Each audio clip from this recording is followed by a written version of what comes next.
এরপরে প্রশ্ন হলো, কুকুরের গায়ের সাথে ছোঁয়া লাগলে কি পোশাক নাপাক হয়ে যাবে? কুকুরের সাথে যদি আমাদের শরীর কাপড় চোপড় লাগে, বিশেষ করে শহরে গ্রামে সর্বত্র কুকুর ছুটোছুটি করে তখন কুকুরের গায়ের সাথে আমাদের গা কাপড় চোপড় অনেক সময় লাগে, স্পর্শ হয়, নাপাক হবে কিনা? খুব গুরুত্বপূর্ণ প্রশ্ন।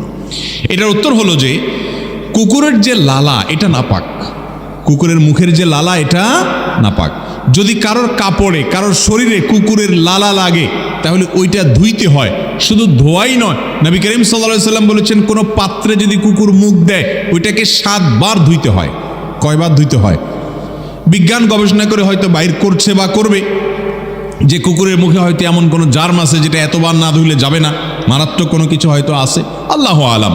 সেটা আজ হোক কয়দিন পরে হয়তো বের করছে বা করবে, অথবা করুক বা না করুক, নবী করিম সাল্লাল্লাহু আলাইহি সাল্লাম থেকে বিশুদ্ধভাবে বর্ণিত এর পেছনেই কল্যাণ আছে, এছাড়া কোনো কল্যাণ থাকতে পারে না। বিধায় কুকুর যদি কোথাও মুখ দেয়, আপনি কোথাও যাচ্ছেন, মুখ শুকতে গিয়ে জিহ্বা দিয়ে চাটলো আপনার জামাটা, তাহলে যেই জায়গায় চাটছে ওটা নাপাক হয়ে গেছে, ওই জায়গাটাকে ধরে আলতো করে আপনাকে ধুইতে হবে 7 বার, ভালো করে ধুইতে হবে।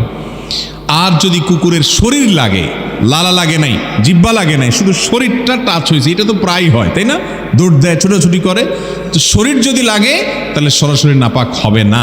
কারণ হলো কুকুরের শরীরটা নাপাক না, লালাটা নাপাক। তবে কুকুরের শরীরে যদি তরল নাপাকি থাকে, কারণ যেখানে সেখানে সে যদি দেখেন নাপাক লেগে আসে, তাহলে সেটা আপনার গায়ে লাগলে নাপাক হবে। এছাড়া কুকুরের শরীর লাগলেই আমাদের শরীর বা কাপড় চোপড় নাপাক হবে না।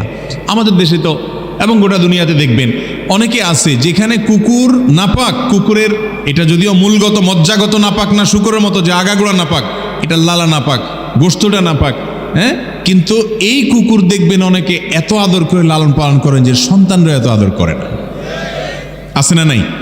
দেশে আছে, বিদেশেও আছে। আমাদের দেশে আজকাল দেখবেন অনেক লোক, এই লোকগুলো অনেক নিজেদেরকে মহানুভব মনে করে। তারা মানুষ তো বটেই, পশুর প্রতি পর্যন্ত তাদের মায়া কত বেশি, যেটা কুকুরকে পর্যন্ত আদর করে যত্ন করে কোলে করে নিয়ে যায়, খাওয়ায়। হ্যাঁ, এই মানুষগুলোই দেখবেন তাদের আশেপাশে বহু বনি আদম, বহু মানুষ না খায় আছে, তাকায়াও দেখে না, কিন্তু কুকুরের প্রতি অনেক মায়া।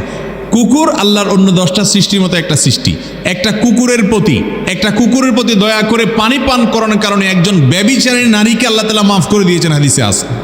এই জন্য কুকুরের প্রতি দয়া করা ভালো জিনিস, কিন্তু দয়া করতে গিয়ে তারে ঘরে ঢুকাইতে বলে নাই, কারণ শয়তান কুকুরের আকৃতি ধারণ করে। আর নানা কারণে যেই ঘরে কুকুর থাকে সেখানে রহমতের ফেরেশতা আসে না। ইমানদার, ওহির প্রতি বিশ্বাসী মানুষ তিনি কুকুর থেকে এইভাবে নিজের ঘরকে, বাসাবাড়িকে পবিত্র রাখবেন, দূরে রাখবেন। কিন্তু কুকুরও আল্লাহর প্রাণী, সেই হিসাবে তাকেও রহম করবেন, দয়া করবেন, কিন্তু তার লালা লাগলে ওইটা ধোবেন, আর শরীর স্পর্শ হলে নাপাক হবে না। মা বাবার গুনার কারণে কি সন্তানের উপর বালা মুসিবত আসে? মা বাবা যদি কোনো পাপ করে, কোনো অপরাধ করে, কোনো অন্যায় করে,